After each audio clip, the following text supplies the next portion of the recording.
Talk about a crusher. Yes! Oh! Are you kidding me? And gone!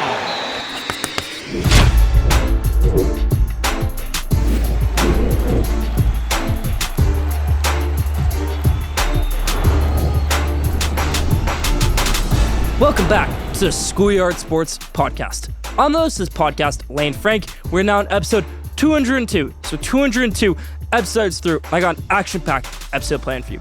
The Eagles are your Super Bowl champions. NBA, trade deadline just passed. College basketball, we're on a roll. And MLB season coming up on the horizon. So much more. Stay tuned for an action-packed episode number 202. Let's hop into it.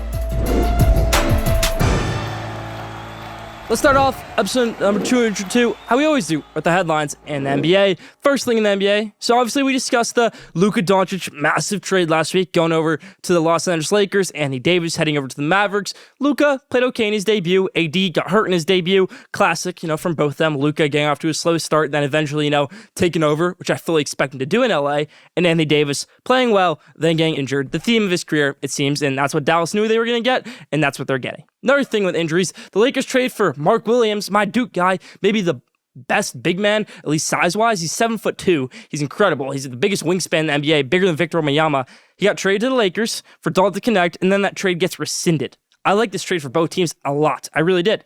I thought it worked well for the Hornets because now you have Brandon Miller, Don't Connect, and LaMelo Ball. It's a huge big three. You have two big, small forwards who can shoot the ball really well. You got that point guard who's big, who can distribute the ball to both them and create his own shot. And then for the Lakers, you have LeBron James, you have Luka Doncic. You don't have that body out there, Don't Connect to ball hog anymore. You got Mark Williams, who's going to be great in the defensive end, great in the offensive end, getting rebounds, putting shots up. He'll be great for you in that department. But no, this trade got rescinded because Mark Williams is injured and apparently has horrible arthritis and won't be able to play a long career. Lakers said, nope, we're going to trade Dalton Connect in the summer. We'll get somebody better. At least that's what I think they're going to do. So Dalton Connect back to the Lakers, Mark Williams back to the Hornets. Kind of ridiculous in my opinion that we're seeing this trade be rescinded, but that's the new NBA. Funny that the only two times in my life I've seen a trade be vetoed, both dealt with the Hornets. Interesting stuff right there. Mark Williams going back to the Hornets. Don't Connect, a Laker once again. Jimmy Butler, he made his debut with the Golden State Warriors, and he was on fire, looking like prime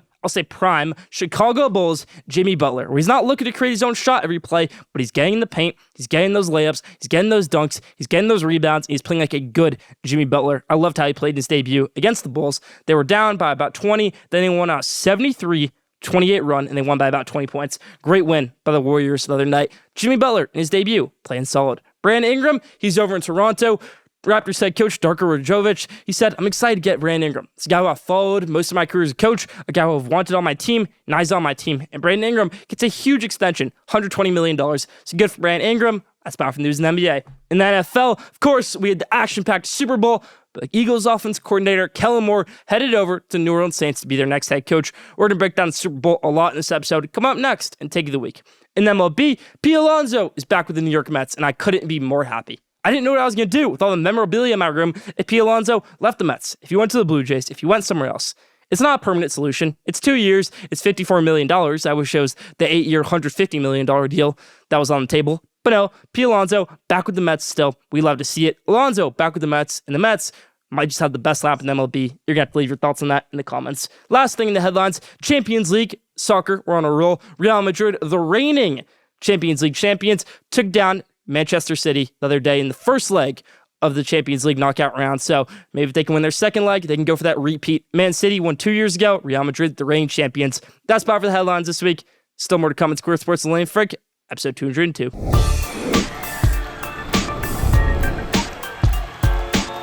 It's time for the Take of the Week, where I break down Super Bowl 59 and all the incredible things that happened in it. Okay, we started off, national anthem, everything's through. Nick Sirianni, he didn't cry this time. The Eagles get the ball first. Eagles go down the field, they had a great drive, and boom, penalty on fourth down. They were gutsy, they went for it on fourth down. Nick Sirianni said, the reason we didn't win 2 years ago, we didn't go for it enough. They went for it right here, and they actually got it. A.J. Brown was close to a touchdown, stepped out. I think they probably could have scored a touchdown on that drive, if not for the offensive pass interference penalty, which at live, I thought was OPI. Looking back on it, it definitely wasn't OPI. Official Ron Torbert got a little bit trigger happy there with his flag. Threw the flag, gave them OPI, then kind of got made up for later. Trent McDuffie got a bad unnecessary roughness penalty, kind of unguardable play, and the Eagles score a touchdown later in the next drive off that penalty. But bad penalties start out this game, bad officiating on both sides, I will say. Something I saw out of the Chiefs, which was really interesting, they only threw the ball. Their first 10 plays were all throws, all passes. Andy Reid, this is a guy who is the best scripter in NFL history. What I mean by scripting is you have your first 10 plays. You know what you're going to run. You know what you're going to do. To only have passes in there, I feel like he didn't stick to the script. I feel like Andy Reid's a guy who would have been a little bit more versatile with it. Maybe a jet sweep in there. Maybe a little bit of trick play. Maybe even a few run plays. Not necessarily all passes by Mahomes. I thought that part was interesting. Chiefs, they go down early. Cooper DeJean gets his pick 6.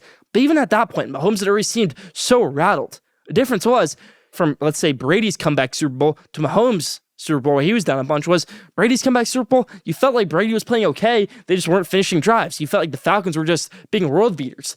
I didn't feel like this Eagles offense was being that incredible. I feel like the Chiefs defense, at least in the first half, held their own a little bit. I know things happened in the second half. I know Devontae Smith had his big play. But for the most part, Steve Spagnuolo, he made a plan. He said, let's shut down Saquon Barkley. I said he would do that. He did end up doing that. They did shut down Saquon Barkley, but they didn't account for Jalen Hurts to have the best game of his career throwing the ball. They didn't account for, the Eagles defense to absolutely torment the Chiefs offensive line. And the key theme I saw in this game, and I've seen so many other Super Bowls, you could look at their Super Bowl against the Buccaneers. You could look against, the Bengals Super Bowl against the Rams. You could look at this Super Bowl right now. The thing that lost these teams to Super Bowl was poor O-line play. Now, those defensive lines for the Buccaneers and the Rams, they were good. They weren't great. That's why they were closer games. You look at this defensive line for the Eagles, this is the best defensive line in the NFL. And there's no doubt about that. You have Jalen Carter. You have so many good players. You have Brandon Graham. You have a bunch of guys coming at your face, ready to sack you, and that's exactly what they did. It seemed like they were getting to him every single play. Patrick Mahomes. And they about were. That Patrick Mahomes interception to Zach Bond, a guy who was elite in college, didn't do anything his first 2 years in the Saints, was a Defense Player of the Year finalist this year, actually. Had a great season, went under the radar. Fantasy, amazing player. If you're a defense player in fantasy type of league, the linebacker position, about 15 tackles per game, it seemed like. He got the interception because Mahomes was rattled. Mahomes was a bad throw because there's pressure coming down his face every single play. I think that's why the Chiefs lost this game. That's the story of it.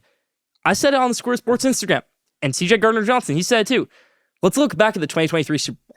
Everybody remembers that Super Bowl. Rihanna halftime show. Okay, you're out in Phoenix. It was a great game. Jalen Hurts, he gets the two-point conversion to tie it. Ooh, big game. Everybody was slipping on that field. If that was an even playing field, if it was a clean playing field for both teams can get their feet set. Eagles might have done the same thing they did in this game 2 years ago. Jalen Hurts might be Super Bowl champion twice. Patrick Mahomes' dynasty doesn't exist. The Eagles' dynasty, it's at its highest point. To see Nick Sirianni, the guy who was on the hot seat last year, like they said, take the biggest shower to cool off that hot seat by winning the Super Bowl with that ice bath, with the Gatorade bath, it was incredible. That's all I'm going to talk about for the Super Bowl. Because it was clear, it was plain, it was simple. Chiefs didn't have the offensive line. That was all that lost in this game. All that lost in this game. They put up garbage time points. Okay. It wasn't the weapons for the Chiefs. It wasn't the defense even for the Chiefs. It was the offensive line, and I'm even going to say it, the play calling that lost the Chiefs this Super Bowl. Eagles, congratulations to them. Jalen Hurts did something not many players can do in their career, and that's win a Super Bowl. So congratulations to him. It's awesome to see new quarterbacks winning Super Bowl, especially in Jalen Hurts' case, a guy who got benched in the 2018 National Championship game. If you told me, when I was in 4th grade, watching that National Championship game, when Jalen Hurts gets benched, that when I'm a junior in high school, that he'd be winning a Super Bowl as the starting quarterback of a team, I wouldn't believe you. Not for 1 second. That's exactly what happened, and the Eagles Super Bowl champions. That's about for Take of the Week. Leave your thoughts in the comments. Now, everybody, top 5. This week's top 5 is, I know we've done it more in the past, but we're going to do it again because February. It's college basketball, and I love college basketball. The top 5 players in college basketball this season. There's some moving, there's some shaking, and let's hop into it. For 5, Mark Sears. Mark Sears is a lot lower on my list, and he's taken a big hit all year. He started out number 1, I think he went to number 3. Now he's at number 5. A guy who's great on offense, but can disappear at times. At Alabama, they're still the number 2 team in the country. Mark Sears is the 5th best player in college basketball. 4, a very underrated guy, Chuck Smart's player, Cam Jones, everybody, of Marquette. Seen this guy for years. He's been great. You look at 3 years ago, Marquette was a good team. Cam Jones, he was kind of, taking a back role. David Joplin, Tyler Kolek, a few other guys, Osei Ighodaro. He took a back role. Last season, took even a smaller back role. This season, Cam Jones has been fully unleashed as one of the best players in college basketball, averaging 20 points a game in the Big East. 4, Cam Jones. 3, the Auburn center, power forward, small forward, shooting guard, point guard, whatever you want to call him, Johnny Broom, because he does a lot on the court for his size. He's about 6'9". I kind of compare him to, let's say, a Bam Adebayo. Bam Adebayo is around that height, at least when he was in college. Bam Adebayo has been a great player in the NBA, plays like Johnny Broom, and Johnny Broom is the third best player in college basketball on Auburn. Coming back from injury, he wrecks the game every time he plays in it. Auburn lost to Florida, so takes a little bit of a fall for that. He moves down a little bit on my list. Johnny Broom, number 3. Number 2, this is going to be controversial, but the guy who I have number 1 is just so special. And you guys can disagree with it. I know you are. But number 2 is Cooper Flagg, not number 1. 2 is Cooper Flagg, and Cooper Flagg, to his credit, has been an incredible player this year. The best player in the country for freshmen, the best freshman since Kevin Durant. He's been incredible. Maybe the best freshman in college basketball of all time. At least better than Zion. And Zion was the National Player of the Year. This is just a better year for college basketball players. That's why Cooper Flagg's not number 1. But Cooper Flagg, he can struggle at times. He can get many turnovers, seems like late in games. You look at Duke's 3 losses. Kentucky, Cooper Flagg turns the ball over late. Kansas, I can't say Cooper Flagg turned the ball over late, but he did have some turnovers in that game. Clemson, slips, turns the ball over late. Yes, some of these things are in Cooper Flagg's control. Some of them are not. Cooper Flagg does take a fall on my list, though. 2, Cooper Flagg. Number 1, you can hate it. You can love it. I hate it as a Michigan fan to say it, but Braden Smith is the best player in college basketball, the Purdue point guard. You watch this guy play, he's going to get what seems like every rebound at a very small height. He's about my height, about 5'11". He's incredible in that way. He's an amazing shooting guard. He can shoot as much as he wants. I mean, you watch the game against Michigan tonight. He hits 2 clutch threes late, almost gets a third one to absolutely win the game, loses the game against Michigan, but still, he's one of the best passers in the country. He's a great player. A guy who I used to critique back in the day, at least last season. I thought Purdue didn't win the national championship last year because they didn't have enough good guard play out of Fletcher Lawyer and Braden Smith. Now you look at it, and Braden Smith's just on fire, everybody. Great on the defensive end, great in the offense end, great shooting it, passing it, rebounding it, whatever you want him to do. The best player in college basketball is Purdue point guard, Braden Smith. Know the name, know the player. That's number 1. That's Power for Top 5 this week.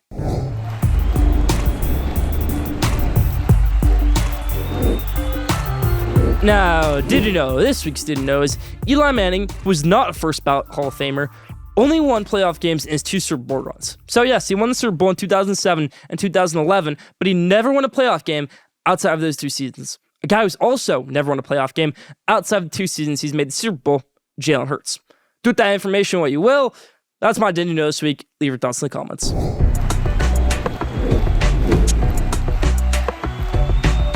Now, it's NBA All-Star Weekend, everybody. And it's obviously a huge weekend in the NBA. Every star is going to be out there. All the movie stars, all the NBA players, the Celebrity All-Star Game. You got Aaron Gordon in the dunk contest, Zach LaVine in the dunk contest.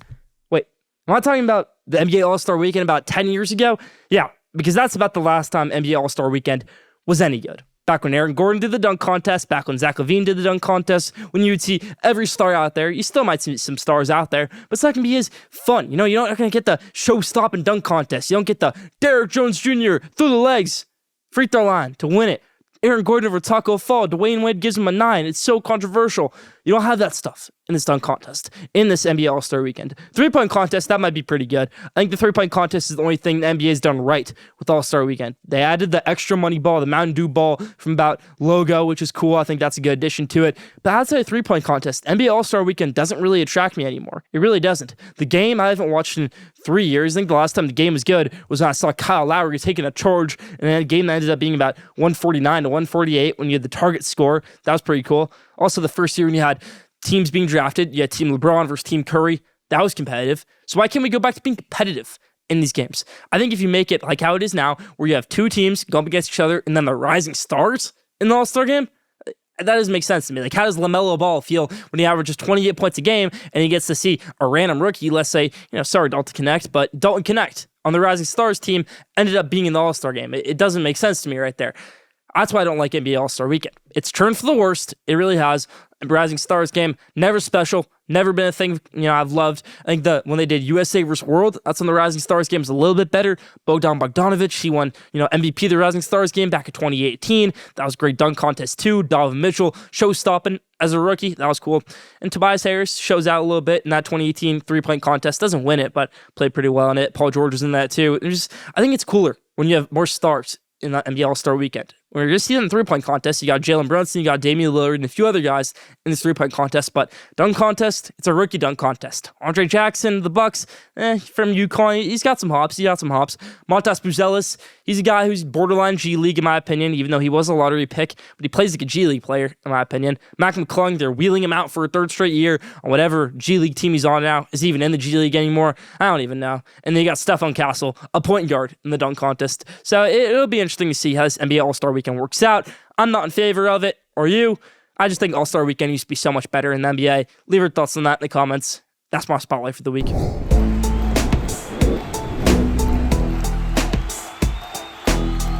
So the New York Jets made a huge decision this week by putting their foot down and telling Aaron Rodgers, "You're gone. We don't want you. Get out of town. You're done." It obviously wasn't told to him in that tone. It's probably a little bit more cordial, but they're done with Aaron Rodgers. And we're going to talk about this right here in my GM hat, because I'm going to put my GM hat on right now, and we're going to talk about how the Jets can salvage this whole situation after what's been a disastrous over 2 years with Aaron Rodgers. Yes, they get Aaron Rodgers 2 years ago. Goes on Pat McAfee's show, says, "I want to go to the New York Jets." Jets trade a first-round pick, trade a few other things, and they get Aaron Rodgers on their squad. Boom, big time. Tears his Achilles in the first game, and you know all that. They had a bad year, yada, yada, yada. The Jets needed to make a decision. And they thought, well, what's our future like with Aaron Rodgers? Maybe you get a few wins next year. Maybe you get lucky. Maybe you make the playoffs. Maybe Aaron Glenn somehow inspires him. Or maybe Aaron Glenn says, Aaron Rodgers, you got to come to minicamp. And Aaron Rodgers says, no, I'm going to go on another resort. I'm going to go to Egypt again. I'm going to go in a darkness retreat. And then the season's cooked again. Because that's basically what happened this year when Robert Saleh said, "Aaron, we really need you at these team meetings. We need you at this stuff." And he said, no, it didn't work out for Aaron Rodgers and the Jets, so they're finally saying no. I think it's good that Jets are moving on from Aaron Rodgers, but the only thing I'm wondering is, what's the next step? Because you need a quarterback. You failed on Zach Wilson. You failed in the first edition of Sam Darnold. Maybe the second edition will be a little bit better. Aaron Rodgers, you obviously failed on. So what's next? Because you have the 7th pick in the draft. You're not going to get a top quarterback with the 7th pick. Cam Ward won't be there. Shedeur won't be there. Jackson Dart might not even be there. So you're going to have to do something. I'm going to do what they did back in 2018. You had the number 6 pick. You trade up with the Colts to get number 3. What if you trade up right now, get a top 3 pick, you end up getting a Jackson Dart. You end up getting a Cam Ward. Cam Ward in New York. A lot of people think you should go to the Giants. I think Cam Ward with the Jets, that'd be awesome. Aaron Glenn would love to have Cam Ward. What about Shedeur with the Jets? Did that ever seem like a possibility? Seemed like a possibility for him to go to the Giants. What about going to the Jets? Because the Jets team is really solid. They have a lot of good offensive linemen. Aluf Fashanu, great first-round pick last year. Elijah Vera Tucker got hurt this year, but he's still a good offensive lineman. You have good players. You have Garrett Wilson, good weapon. Something that doesn't make Garrett Wilson request a trade is getting a great quarterback, getting a Jackson Dart, getting a Shedeur Sanders, getting a Cam Ward, showing him some life. Not getting him a quarterback from BYU, not getting him a quarterback from USC like Sam Darnold, who really, wasn't incredible at USC. He had a good 2016 year. I don't think his junior year in 2017 was too incredible, in my opinion. But Sam Darnold obviously has done pretty well for himself, at least last season, in the NFL with the Vikings. So he'll be on the market again, but he's not going to be cheap. He's going to be about $30 million. So you want to roll the dice one last time. Go for a rookie quarterback. Go for that Shedeur Sanders. Trade up for that pick. Go for that Cam Ward. Go for that Jackson Dart. Or do you want to just sit back, say, hey, we got Tyrod Taylor. Maybe next year's class is better. Maybe we'll get lucky. Maybe we'll get number 1 pick. Maybe we'll get Arch. Hey, maybe, we can luck our way into Drew Aller. Maybe we can get Cade Klubnik. No. You make the decision now. You get your Shedeur Sanders. You get your Cam Ward. You get your Jackson Dart. That's about for my GM hat this week. Leave your thoughts in the comments.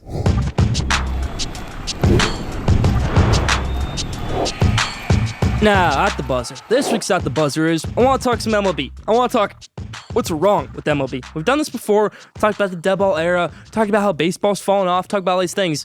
I'm going to talk about relegation in the MLB. Now, you hear the word relegation, you think, oh, that's European. That's the other hemisphere of the world. We're not going to talk about that right now. Let's not North American style.